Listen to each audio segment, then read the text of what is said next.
नमस्कार मंडळी, पुन्हा एकदा आपल्या नवीन एका व्हिडिओमध्ये आपल्या यश अँड मॉम रेसिपी चॅनलमध्ये तुम्हा सगळ्यांचं खूप खूप मनापासून स्वागत करते. तर हो, तुम्ही थंबनेलला पाहिलं अगदी बरोबर आहे. तर आज आपण बीटमध्ये रवा मिक्स करून खूप मस्त अगदी भन्नाट चवीची रेसिपी तयार करतोय. बनवायला म्हणाल तर अतिशय साधी सोपी रेसिपी आहे. अगदी लहान मुलांपासून मोठ्यांपासून प्रौढांपर्यंत सर्वांना आवडेल अशी जबरदस्त रेसिपी आहे. तर ही रेसिपी तुम्ही कधी पहिलं बनवली आहे का? ते मला नक्की कमेंट करून सांगा. आणि शिवाय पहा, बीटसुद्धा बऱ्याच वेळा मुलं खात नाहीत आणि मग असे पदार्थ आपण मुलांच्या पोटामध्ये कसं ना कसं घालायचा प्रयत्न हा नेहमी एका आईचा चाललेला असतो. तर तसंच पहा, आज आपण बीटाचा मस्त असा एक पौष्टिक पदार्थ बनवतोय, जो सर्वांना अगदी तुम्ही कुणालाही खाऊ घाला, ते पुन्हा तुमच्याकडून खायला मागतील. इतकं हट्टाने मागून खातील एवढं जबरदस्त रेसिपी आहे. चला रेसिपीला सुरुवात करूयात. तर पहा, इथे मी बीट घेतलेलं आहे. आता ह्या बीटाची ना आपण वरची साल काढून टाकली आहे पहा, आणि नंतर या पद्धतीनं हे बीट असं कट करून घ्यायचं आहे. तर अशा पद्धतीनं मी इथे अर्धं बीट तर कट करून घेतलं आहे. आता मी इथे एकच बीट वापरणार आहे. जर तुम्हाला जास्त क्वांटिटीमध्ये बनवायचं असेल तर तुम्ही इथे जास्त बीट वापरू शकता, जेणेकरून 2-3 बीट वापरले तरीही चालेल. तर आता मी इथे 2 ते 3 जणांसाठी बनवते आहे. म्हणजे लहान माझा यश आहे, तो किती खाणार, 1-2 खाईल, आणि सोबतच आमच्या दोघांसाठी असं मी एका बीटचं बनवते तिघांसाठी. तर जास्त क्वांटिटी बनवायची असेल, जास्त माणसांसाठी, तुम्ही इथे थोडी क्वांटिटी वाढवू शकता. तर बीट कट करून घेतलं बघा. कट करत असताना अर्धं कट केल्यानंतर इथे सुरीची धारच गेली माझी.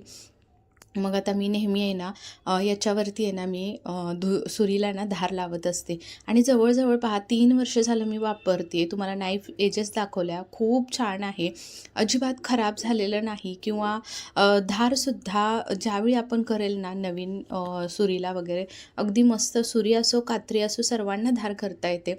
आता 3 वर्ष झाले वापरते, आणि आपल्या घरामध्ये बऱ्याच वेळा आपल्याला बाहेर जाता येत नाही, मग सुरी तर असते, पण मग नंतर म्हणजे तिचा धार गेली की आपल्याला खूप टेन्शन येतं की आता कधी जाऊन बाबा लावून आणायची, हे ते आणायलासुद्धा तेवढा जाऊन वेळ नसतो. मग असं हे प्रोडक्ट घरी असेल ना तर खूप मस्त आहे, लगेचच आपण करू शकतो. 3 वर्ष झाले मी वापरते, पण अगदी मस्त आहे प्रोडक्ट बघा. आणि ₹200च्या आतमध्ये. तर तुम्हीसुद्धा मागवू शकता. मी डिस्क्रिप्शनमध्ये त्याची लिंक देऊन ठेवते, प्रोडक्टसुद्धा टॅग करते.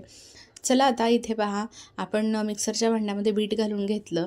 आता बीट घालून घेतल्यानंतर पहा, त्याच्यामध्ये आपल्याला रवासुद्धा घालून घ्यायचा आहे. रवा घालून घेतला, आणि सोबतच त्याच्यामध्ये 1 वाटी रवा घातल्यानंतर, बारीक मोठा कोणताही वापरू शकता, अर्धी वाटी दही वापरलं आहे, आणि 1 वाटी पाणी घातलं आहे. आता पहा, इथे मी पाणी थोडं जास्त वाटत होतं, म्हणजे मिक्सरचं भांडं छोटं झालं आणि साहित्य जास्त झालं, असं झालं. मग मी काय केलं, थोडंसं चमच्याने हलवून व्यवस्थित मिक्स करून घेतलं, आणि नंतर छान गरागर फिरवून घेतलं. आता इथे पाहू शकता आपलं छान असं मस्त असं मिश्रण तयार झालेलं आहे पहा. आता हे साईडला एक 15 मिनटासाठी झाकून ठेवायचं. तर लगेचच पहा, इथे एक चटणीसाठी आपण एक छोटंसं वाटण बनवूया. तर इथे खोबरं कट करून घेतलं, ओलं खोबरं घेतलं आहे, आलं लसूण मिरची, त्याच्यानंतर त्याच्यामध्ये डाळवं घातलं आहे पहा 2 चमचे, पाणी घालून असं मस्त वाटून घेतलेलं आहे, अगदी बारीक वाटून घेतलं आहे. आता पहा, हे आपल्याला ही चटणी वाटून घेतलेली काढून घ्यायची आहे पहा, आणि एक छान असा याला तडका करूया, अजून छान खमंग लागते. तडका करण्यासाठी तेल गरम करून घेतलं, त्याच्यामध्ये मोहरी घातली, हिंग घातला, आणि लगेचच कढीपत्त्याची पानं घालायची, आणि हा तडका चर्र करून तडका बसला पाहिजे असा तडका या चटणीवरती घालून घ्यायचा. जेव्हा असा आवाज येईल आणि असा चर्र करून तडका बसेल की नाही, त्यावेळी बघा खमंग लागते चटणी खायला.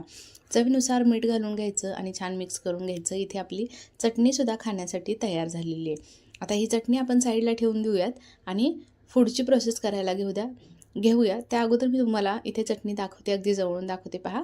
याच्यामध्ये जर तुम्हाला थोडीशी हळद पावडर घालायची असेल तर तुम्ही घालू शकता, पण खूप वेळा मी हळद पावडर घालूनच करत असते. मग ह्यावेळी म्हटलं चला थोडीशी पांढरी आपण चटणी जशी बाहेर जशी भेटते त्या पद्धतीनंच करून घेऊया. याच्यामध्ये तुम्हाला जर दही घालायचं असेल ना चटणीमध्ये, तर आवर्जून घालू शकता बरं का, खूप छान चव येते. आता पहा, साईडला चटणी ठेवून दिली, लगेच बॅटर घेतलं. बॅटरमध्ये पहा 15 मिनटं झालेली होती. मीठ घालून घेतलं, आणि पाव चमचा सोडा घालून घेतला. आता आपण इन्स्टंट करतोय, जर तुम्हाला इथे सोडा घालायचं नसेल तर हे बॅटर एक 2 तासासाठी तुम्ही आहे ना असंच झाकून ठेवायचं, म्हणजे अगदी छान जाळी सुटते बरं का. तर इथे सोडा घालून घेतला, अगदी छान व्यवस्थित मिश्रण फेटून घेतलं. लगेच इथे पॅन ठेवून घेतला, तेल लावून घेतलं थोडंसं ब्रशनी आणि आता हे बॅटर आपल्याला त्याच्यावरती घालून घ्यायचं आहे. आता कसं घालायचं ते तुम्हाला दाखवते. तर एक पळी बॅटर घेतले, कन्सिस्टन्सी पाहू शकता. अगदी आपलं 1 वाटी पाणी घातलेलं ते योग्य आहे, त्याच्या अलावा आपण एक्स्ट्रा काही घातलेलं नाही आहे, हे लक्षात असू दे. तर लगेच बॅटर घालून घ्यायचं, जास्त पांगायचं नाही. जेवढं पळीमध्ये आहे ना तितकंच अगदी हलक्या हातानं वरच्यावर आहे ना थोडंसं स्प्रेड करायचं. इथे पहा मस्त अशी जाळी सुटते. अगदी होलं बघा किती छान सुटलेली आहे, त्याला जाळी बघा मस्त अशी सुटलेली आहे. तर मध्यम गॅसवरती की नाही आपल्याला भाजून घ्यायचं आहे. जास्त हाय फ्लेमवरती जर तुम्ही भाजलं की नाही तर खालनं पटकन कलर येईल पहा आणि मग दिसायलासुद्धा ते तितकंसं काही खास वाटणार नाही, मग करपल्यासारखं दिसेल. तर असाच कलर पाहिजे असेल ना तर मीडियम फ्लेमवरती दोन्ही बाजूनी आलटपलट करून छान असं भाजून घ्यायचं. अगदी मऊ लुसलुशीत हे डोसे तयार होतात. आंबोळी म्हणा, डोसे म्हणा. आता इथे दुसरासुद्धा या पद्धतीनंच घालून घेतला. तेल थोडंसं टाकायचं किंवा स्प्रेड करायचं आणि लगेच दुसरा डोसासुद्धा बघा काय जाळी सुटते. बघूनच असं वाटतं की वाह! काय पटकन गरमागरम काढल्या खायला बसावं, एवढं जबरदस्त ह्याची टेस्टसुद्धा आहे आणि समजतसुद्धा नाही बरं का ह्याच्यामध्ये आपण बीट घातलेलं आहे ते, आणि एवढी टेस्ट छान येते की माझ्या यशलासुद्धा ना हा पिंक डोसा त्यानं कुठं पाहिलेला होता व्हिडिओमध्येच आणि तो सारखा, त्याला माहीत नव्हतं की हा बीटचा डोसा आहे, पण पिंक डोसा पाहिजे म्हणून मागं लागलेला. मग म्हटलं चला आज हा बीटचा डोसा आपण असा बनवूया. असं पण तो बीट काही खात नाही, तर म्हटलं असं पण त्याच्या पोटामध्ये गेलं तर पाहिजे. मग म्हटलं चला, तर असं ना त्यानं 3-4 बघा डोसे खाल्ले. चहाबरोबरसुद्धा एवढं भारी लागत होतं आणि खायलासुद्धा असं की नाही चटणीबरोबर लय मस्त लागत होतं. तर तुम्हीसुद्धा हा मुलांना, मोठ्यांना, प्रौढांना सर्वांना मऊ लुसलुशीत हा बीटाचा डोसा बनवून घाला. बीट आता भरपूर मार्केटमध्ये आहे. असं तोंडाला असं सारखं काहीतरी खायची सवय, चट्टरपट्टर खायचं असं वाटत असतं. तर अशा वेळी नक्की तुम्ही अगदी इन्स्टंट झटपट होणारी रेसिपी आहे, अजिबात वेळ लागत नाही, काही नाही, तर बनवू शकतात. घरातलं साहित्य आहे आणि सोपी रेसिपी आहे. चटणीसुद्धा मस्त तयार केलेली आहे. चटणीसोबत खावा किंवा मग चहासोबत खावा, एकच नंबर लागतात. ज्याला कुणाला तुम्हाला हे खाऊ घातलात तुम्ही तर तुमचं कौतुक झाल्याशिवाय राहणार नाही आणि तुम्हाला ही रेसिपी विचारल्याशिवाय राहणार नाहीत. तर नक्कीच पाहुण्यांनासुद्धा तुम्ही असं करून घालू शकता. पिंक डोसा बनवला आहे म्हणून बीटाचा डोसा हा नक्की खाऊ घाला. बीट घातलं आहे की नाही हे माहीत पण पडत नाही.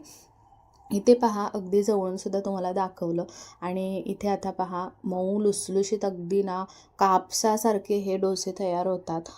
विशेष म्हणजे ना अजिबात थोडंसुद्धा ह्याला बघा कडकपणा येत नाही. कितीही वेळ तुम्ही ठेवलात ना क्रिस्पी होण्यासाठी तर अजिबात कडक होत नाहीत किंवा क्रिस्पी होणार नाही. मस्त असे लुसलुशीत हे डोसे तुम्हीसुद्धा बनवा. चटणीसोबत, चहासोबत, कशासोबतही एन्जॉय करा.